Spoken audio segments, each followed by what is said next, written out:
Have you ever looked around and thought, everyone else seems to have it figured out except me?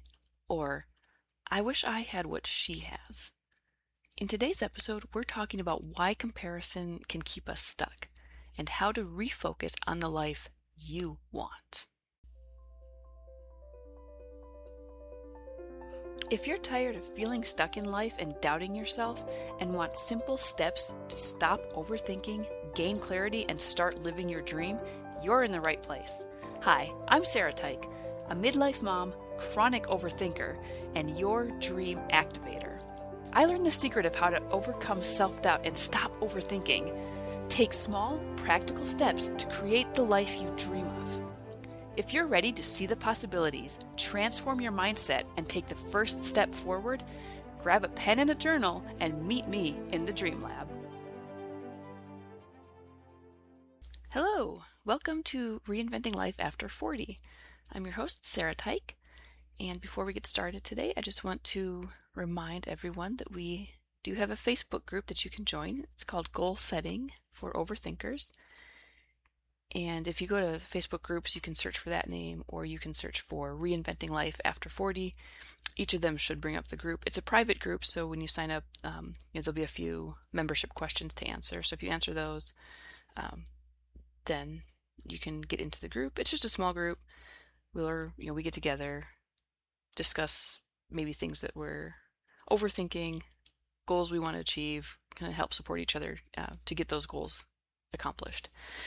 There's also a weekly newsletter, which admittedly I have not been great about getting out every single week, but eventually it will be a very regular weekly newsletter.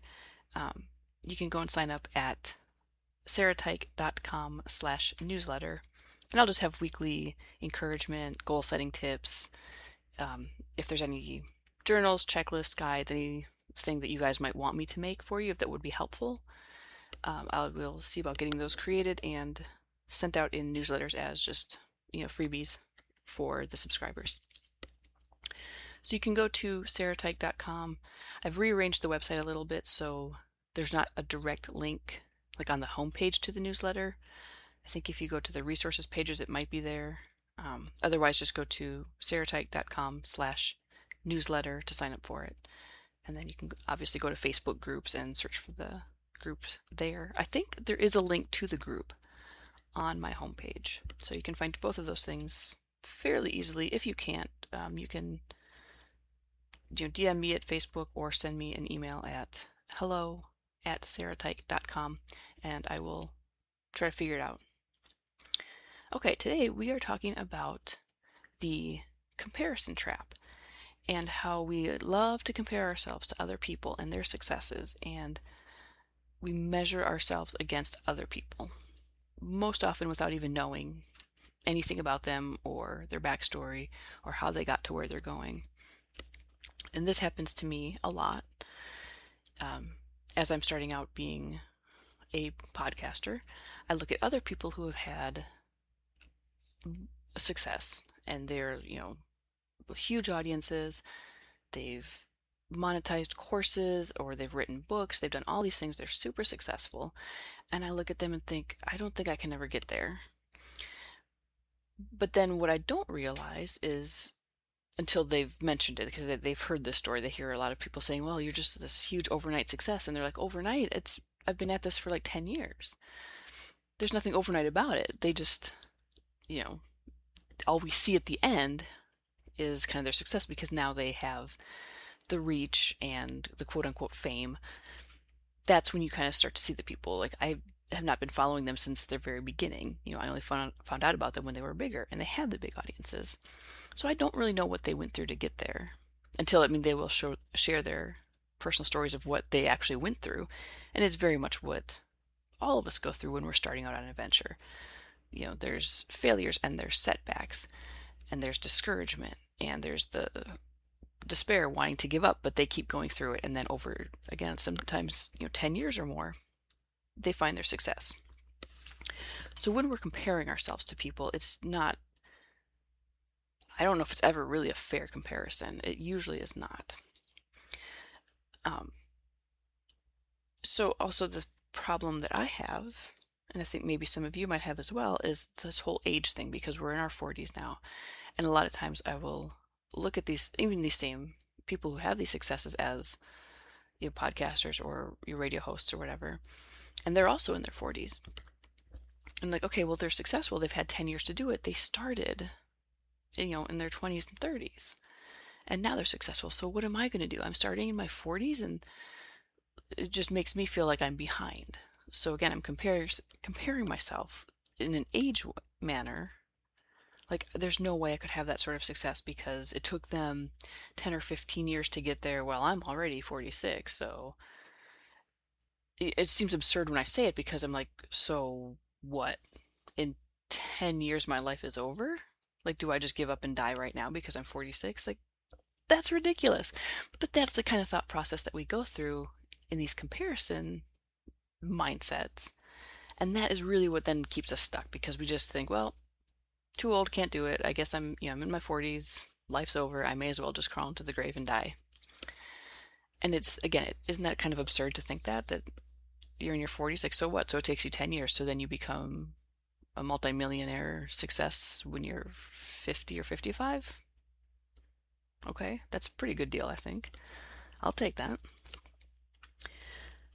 So we have all of these, things that we compare ourselves to, these people, just their successes, and then we end up feeling discouraged, we feel rushed, we feel like we're out of time, and before we know it, we're just like in this downward spiral of just kind of like misery, like we just can't do anything. We kind of lose sight of what we were even working for or what we even wanted. And I've been there, and I'm still working on it. I still, like I said, I still see some of these very successful podcasters, because that's kind of the route that I'm going now. And I'm like, I wish I could be like them. I don't know if I can, because how am I going to get that successful, and still have time left to live? So I still get stuck in that mindset. So how do I stop that downward spiral? So first of all, I realized a long time ago that someone else's path, their timeline, has nothing to do with mine. They are on a completely different path than me. Maybe we're all going the same direction, but they're taking their path. I have my own path. So when I get into these modes where I start comparing myself to someone, I actually will stop and make myself really think about what it would be like to be that person. So it's like, okay, you want to be them, you want to have their success, you want to have their podcast, their life, their whatever. Okay, well, what would that mean to then be that person? Because you'd have to be that person to have their success. So that would mean I would have to have their life. I'd have to have whatever issues, whatever baggage they carry. I'd have to have their family, their friends, their past, their experiences. And I don't want any of that. I don't want someone else's family. I want my family. I want my friends. I want my childhood and my life. So really, I don't want anything that anyone else has. Okay, maybe I want the level of success. I want the level of, financial freedom that they have. But is their path, is being them the only way to get there? I don't think so. I think we all have that ability. We all have that capability. God gave us all that ability. He didn't say, I'm only going to give success to a few people, and the rest of you can just live in misery your whole life. He's not like that. That is not our God. So I've also, when I get into these modes, I will also remind myself of some scripture. And John 21:19 through 21, to me, is the most powerful mind your own business passage that I have found in scripture. And I think we've probably mentioned this before, but John 21, really it's 20 through 22. In this chapter, Jesus has returned to the disciples after the resurrection, and he's returned to them by the Sea of Tiberias, and the disciples are out fishing. And so Jesus says to Peter, follow me. And then John 21:20 through 22. Then Peter, turning around, saw the disciple whom Jesus loved, which people have said is John. He saw the disciple following, who also had leaned on his breast at the supper, and said, Lord, who is the one who betrays you? Peter, seeing him, said to Jesus, But Lord, what about this man? Jesus said to him, If I will that he remain till I come, what is that to you? You follow me. So here's Jesus telling Peter, what is it to you what I will for this man? You, Peter, follow me. I told you to follow me. That's all you really need to worry about. You don't need to worry about what this guy over here is doing or what I will for him. Whatever I will for him is my business. Your business is to follow me. And to me, that's always been one of the most powerful passages, because whenever I think of that, I'm like, what else do you need to know? Jesus is telling his disciple, what do you care what happens to this person over here? That's not your business. You don't worry about what he does. You worry about what I told you to do. And it's kind of like, in my mind, I'm like, well, what else do I need to know? Like, I don't need to worry about anyone else. This is Jesus telling us, don't worry about what other people are doing. You worry about what you're doing. And also, when it comes down to it, what does Jesus tell Peter to do? Follow me. So if nothing else, if you can't come up with anything else to do, if you're just so worried about your comparison, well, just come back to, am I following Jesus? Am I doing what God wants me to do? And I can almost guarantee you that it is what he wants for you is not to be comparing yourself to anyone else. So at least start there, because here we have Jesus saying, mind your own business. Don't worry about what this guy's doing. You worry about what you're doing. And then a couple other scriptures that I like are Galatians 6, 4, and 7, but Galatians 6, 4. Let each one examine his own work, and then he will have rejoicing in himself alone, not in another. So worry about your own work, and then you will have joy, pleasure in your own work, and you don't have to worry about finding it through other people. And James 3:16, for where envy and self-seeking exist, confusion and every evil thing are there. So when you start to envy someone, and really when you're comparing yourself to someone, it is sort of a self-seeking endeavor, because you're like, I want that. I want what they have. It's jealousy, it's envy. And where those emotions, those feelings exist, it's confusion and evil. Because nothing good ever comes from that. When has anybody ever sat there just mired in jealousy and had something good come of it? So there's no point in being envious and self-seeking. The Bible here tells us it's confusion and it's evil.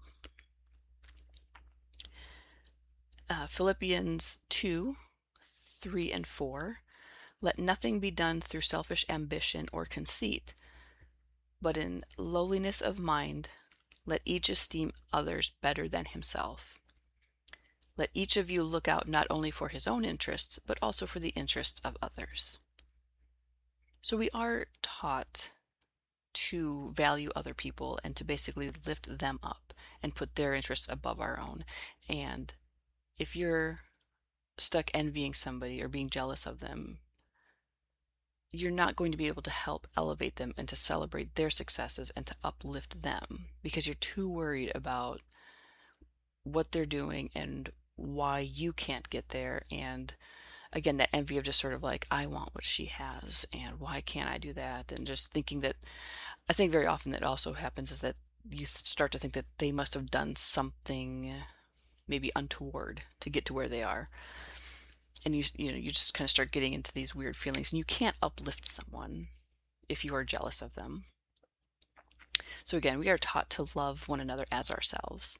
And when we start comparing ourselves, that the results of envy, shame, regret, jealousy, nothing good comes of that comparison. And so you're not loving anyone when you're stuck in that mode of jealousy, shame, that comparison trap.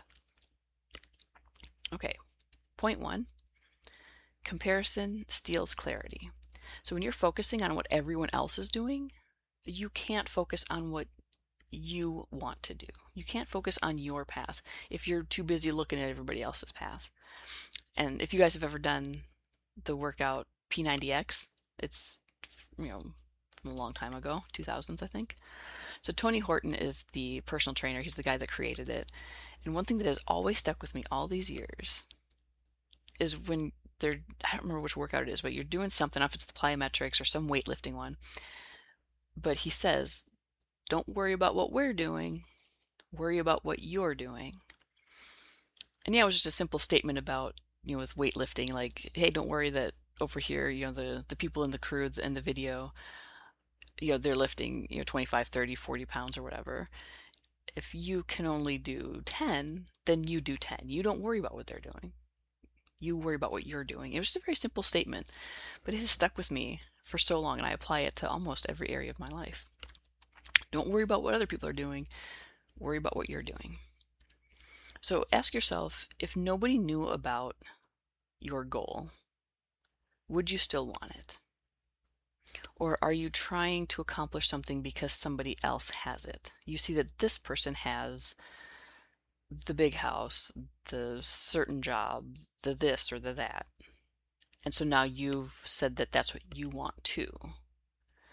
So really think about, is this a goal that you're working toward because it's what you want? No matter, regardless of what anybody else says or thinks, or if nobody knew that you were working on this, would you still want to do it? Point two, you're comparing your inner world, your struggle, your journey with all of its ups and downs, to someone else's highlight reel. So if you're on social media a lot and you're looking at your friends or your family posts or strangers, you're going to see all the best of what happens to them. No one, at least that I know of, usually posts struggles, doubts, setbacks. I don't really go on social media a whole lot, but I know that a lot of times people are told, hey, we don't like negative Nancy's and Debbie Downers and all this, so nobody goes and posts all of the bad things that are happening to them. So what you do see of people is just the best, the fun things. And I'm not even sure, I've heard that sometimes those aren't even real anyways, like they're just making themselves feel better by kind of exaggerating how good and happy things are. So maybe not even 100% honest. But I don't know. It's social media, it's the internet. You can't really believe anything that you see there.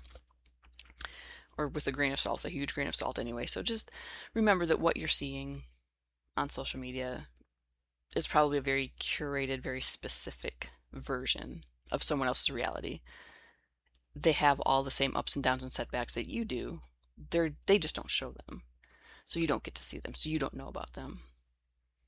And again, it's good to see people's successes and celebrate someone's whatever happy, joyful, successful moment they're going through. That is good.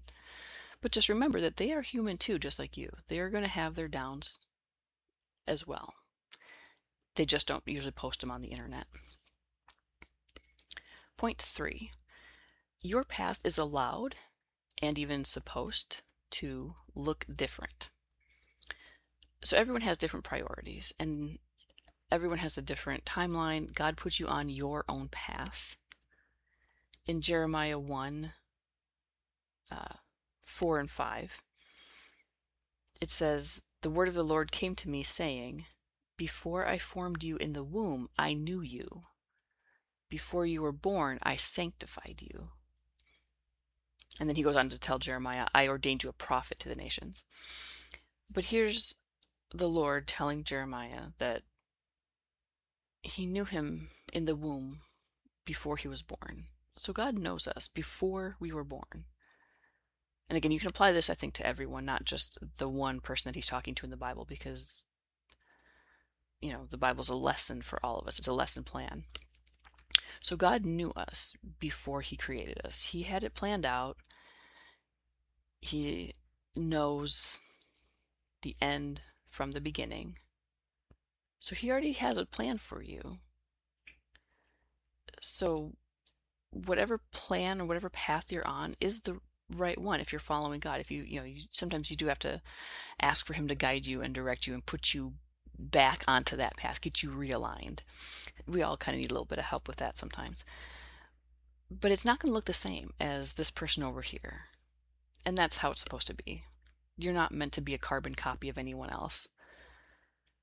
So you don't need to have the same things. And there's more than one path to success. I mean, you look at somebody like, oh, they're so successful, they have so much money. Is money really the successful measure that you want? And maybe it is. And if that's the case, you will find your own path to get there. You don't have to do exactly what that person's doing. So you need to define success on your own terms. And again, look at what is it that you're looking for? Is it really what you want? Do you really want a different job? You see this person over here, they quit their job, they're super successful now. Is that really what you want? Do you want to quit your job and go start something new? If you do, that's great. But do you really want it? You don't have to upend your life to have success. Maybe you just are really looking for a little more peace in your life. Some outlet for creativity. Maybe you want to learn how to paint or how to sing or how to play an instrument, learn a new language, just some way, a new hobby, just a creative outlet. Maybe you need more time to do that, so you just need to work on finding and setting aside some time for yourself to do this creative thing, to do a painting. Maybe you just want a little more flexibility, in your work life or your home life. Maybe you just need to ask someone for some help and say, look, I just need some time by myself. I need to, maybe if you have various obligations, maybe you just need to scale back a little bit so you have a little more flexibility and time for yourself and your family. Maybe you want stronger relationships with your children, your spouse, your friends, your family. Or you want some meaningful work. And meaningful work doesn't necessarily mean quitting your paying job. Maybe you just need to do something, even just once a week that brings you some meaning into your life. And volunteer work is always a good option for that. If you can find, there's always, I think, somebody out there volunteering, and not even necessarily with an organization where you have to go through a formal setup and a formal application process or anything like that. Maybe you just have a neighbor that you could help out. Maybe you have an elderly neighbor, like, hey, can I just, help you with your yard work or wash your dishes or just help out just somebody that you see. So these are all ways that maybe you are going to fulfill that successful feeling. Maybe it isn't necessarily doing exactly what this person over here is doing. So really spend time thinking about defining success on your own terms. So this week for your homework, I would like you to complete these 2 sentences. First, I feel behind because blank. And second, what I truly want is blank.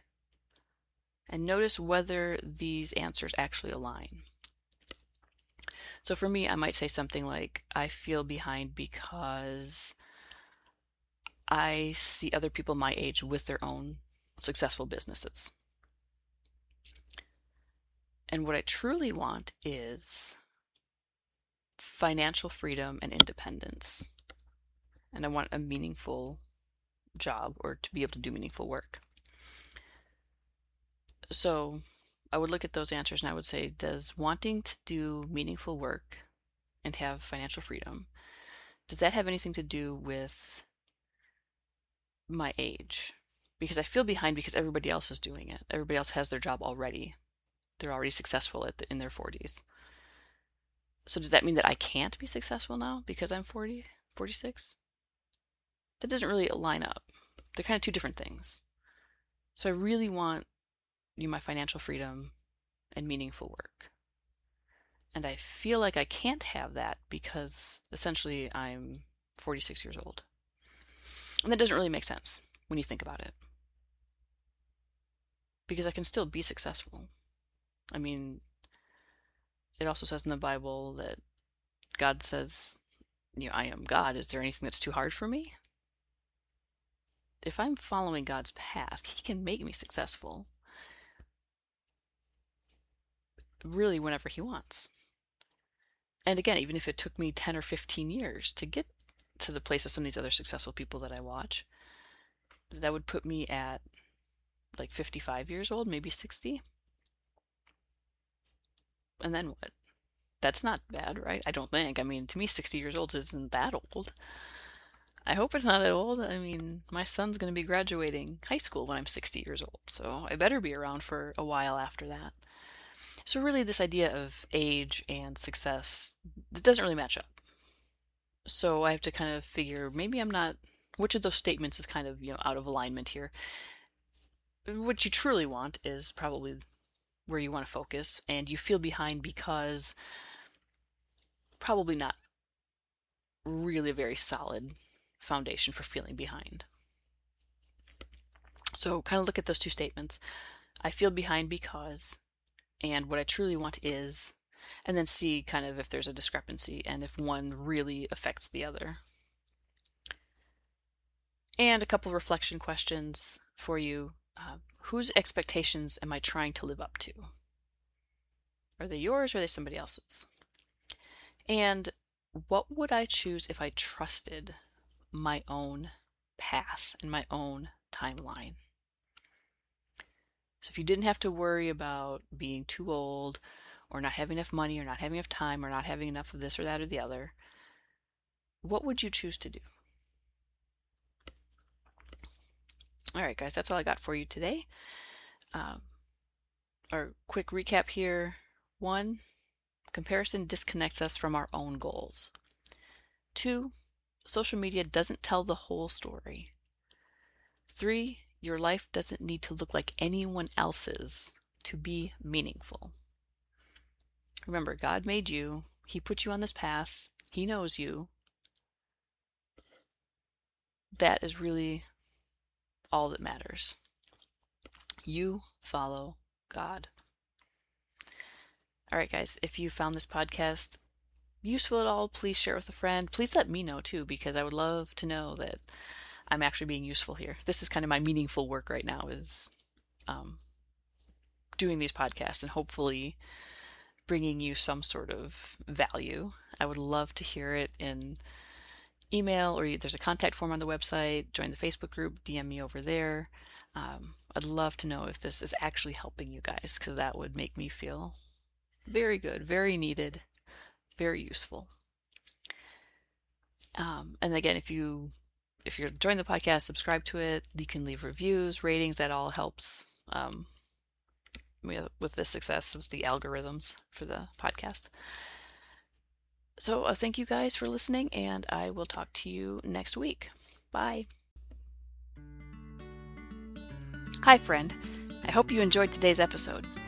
If so, would you take 30 seconds and share it with a friend who may want to get inspired to start living their dream? Also, please leave a review wherever you're listening. It lights me up to know that this podcast is helping you. Take a step forward today. It doesn't have to be big, but it does have to be done. I'll meet you back here next week for another episode. Bye.